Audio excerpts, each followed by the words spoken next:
The perfect life, or so I thought for 10 years. I truly believed I had what every woman dreams of. A husband who was more than just a partner, he was my best friend.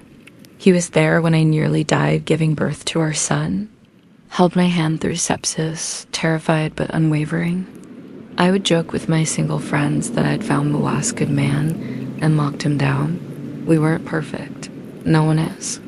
There were phases, distant ones, hard ones.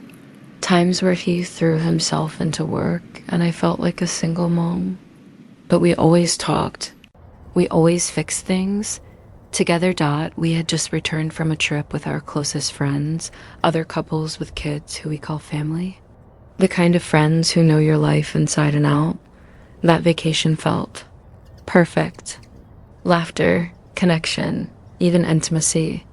I had no clue that while I was helping him pick outfits for our date nights, he was sending those very photos to someone else. The day it all fell apart. It started like any other Friday. I came home, tired but content. But something about the way he spoke, the way he looked through me, felt off. You know that instinct? That sixth sense screaming something's wrong? I followed it. I pressed. I pried. And finally, like ripping off a bandage, he said it. I think we've just become friends along the way. What? We're best friends. We were husband and wife, lovers, parents. We just had the best vacation of our lives. Our sex life was good. What was he talking about? Then the other shoe dropped. He met someone else at work. A woman from his hospital pharmacy. He swore no sex, not yet. Just flirting, texting, sneaking kisses after work, and he was leaving me. Leaving us when I asked if we could fix this, if he would go to counseling. He just said no, no fight, no hesitation, just packed his bag, watched me sobbing with our son in my arms, and drove away. The ugly truth unravels. He went straight to her that night. I know because mutual friends told me. I know because he kissed her that same night. They both swear she didn't go to the hotel with him. But honestly, who cares? He had already left his family behind. What gutted me the most wasn't losing him. It was realizing how easily he discarded our son. How he made secret plans with her dates, weekends, vacations without ever considering where his child fit into this shiny new life. It was like we didn't exist anymore. Like he believed he could just walk away. The pathetic attempt at redemption. Saturday morning, he called. Suddenly, he had realized the gravity of the situation. Now, he wanted to work it out. Now, he claimed something was wrong with him. That he needed therapy. I didn't disagree, but inside, I was screaming. Where was this realization when you watched me sobbing with our son while you drove away? Through friends, I pieced together the timeline. They'd been talking for months. Late nights after shifts, early coffee meets before work, kisses stolen in parking lots. He told her we were estranged. That I was a good mom, sure, but we'd grown apart. He painted himself as a lonely man, neglected, seeking connection. All lies, we weren't broken. We were living a beautiful, ordinary, happy life. He had even started working out. I cheered him on. He told me I inspired him.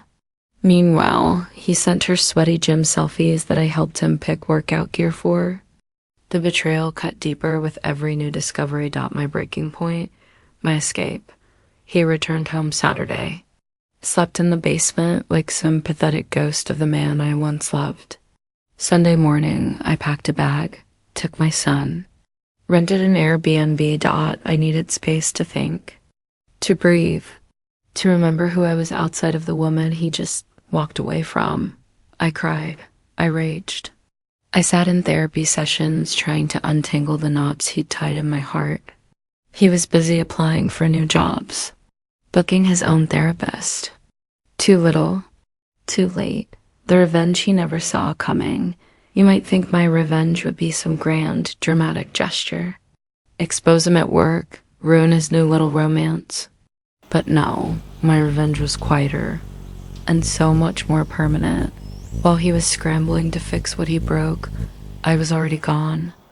I moved forward without him, found strength in my friends. And my son, I stopped begging for answers and started rewriting my future. I told our mutual friends the truth. Let his shame marinate when people looked at him differently. When his perfect work romance fizzled under the weight of reality. Because guess what?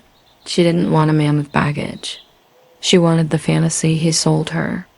And when reality came knocking, court dates, child support, therapy bills, she vanished. The climactic payoff. Watching him crumble, he came crawling back, of course. Tears, apologies, let's fix this, I made a mistake. But by then, I wasn't interested. I had my own place. A custody agreement that favored me. A support network stronger than his half-hearted promises. I watched him realize he lost everything. Not because I took revenge, but because he gambled away the one person who truly loved him. For nothing, he's the one renting lonely apartments now, scrolling through dating apps, wondering why no one sticks around. Why no one trusts him. Me? I'm rebuilding. Better, stronger, happier. And our son? He's thriving because he has a mother who chose stability, not heartbreak. Reflective wrap-up, 20 seconds. If there's one thing this taught me, it's that people don't destroy families overnight. They chip away at their own lives piece by piece. And when they finally burn it all down, you're free to rise from the ashes.